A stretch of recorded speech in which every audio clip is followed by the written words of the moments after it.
A car speeds down the street and plows right through a home with two people inside. You're watching NewsdayTV. I'm Macy Eglund. We'll have more on that story in just a moment. But first, an elderly man was saved with seconds to spare after his car plunged into the water. Here's video of the rescue shot by a bystander. The man drove his Ford Explorer through a fence and then off a dock at the Stony Brook Yacht Club. You see someone there escape out of the front window just as the SUV goes under. The Stony Brook Fire Commissioner says two Good Samaritans jumped in to rescue the driver. One of them says they were in the right place at the right time.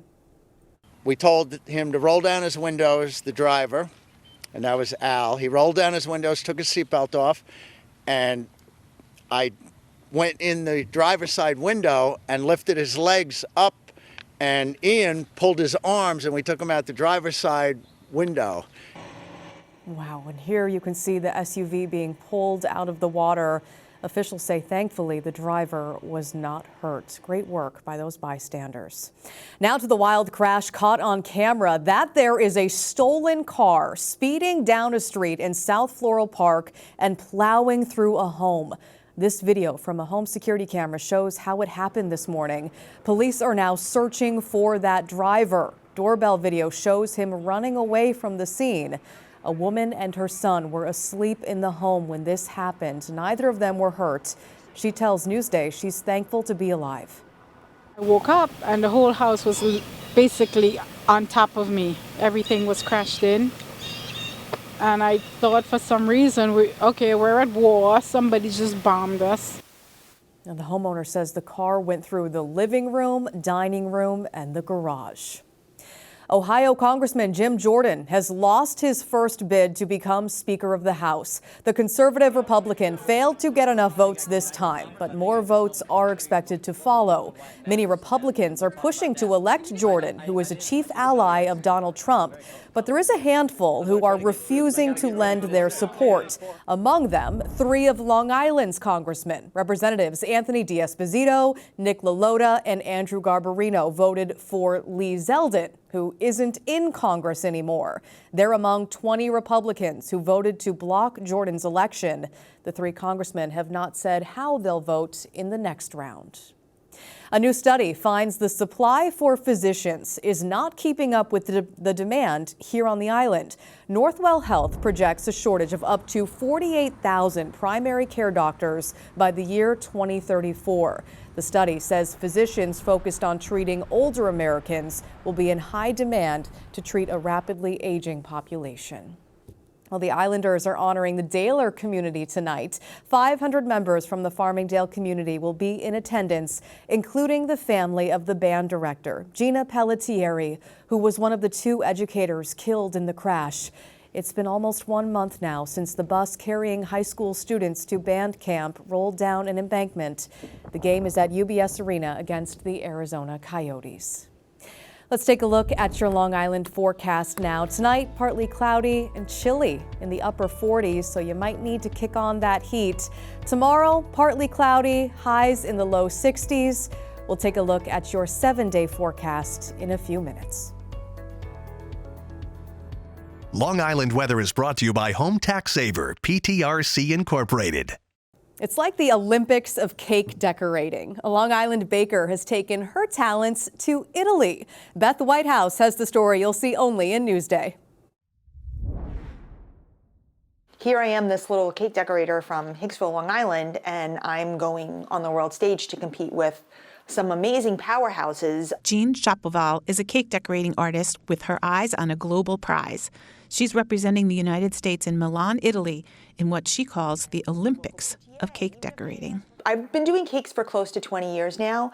I've competed on TV. I've competed in cake shows across the country. I have a kind of cartoony pop kind of style, bright colors, lots of black, heavy lines, kind of like comic book artists. If you look closely at her work, you can see what she means. This level of detail is incredible. Look, how did you make these teeth? She also let us in on a secret to how she makes her gravity-defying cakes. I use rice cereal treats, and that is a great sculpting medium.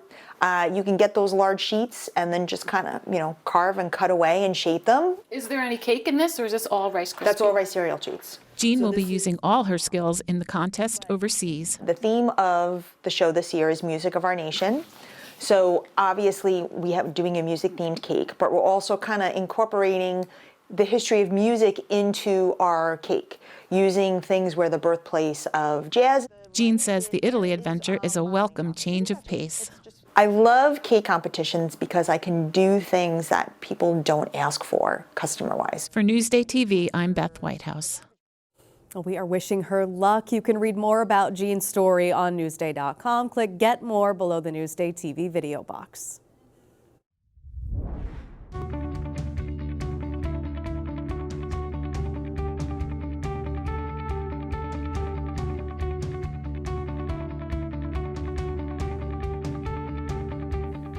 Chess is trendy again, and a growing number of Long Island kids are getting into the game. Drew Scott has the story you'll see only in Newsday.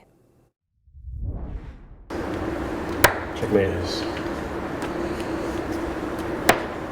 Checkmate. These teens, members of the Bellport Chess Club, have been playing the game of kings since they were in elementary school. I like how it helps me think forward, and just not thinking of just one move, but how can I move ahead, and how will it help me in the future.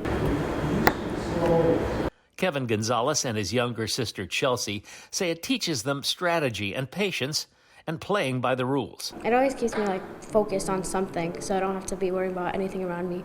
Because whenever I'm playing chess, I'm mainly locked in and just don't care whatever is happening around me.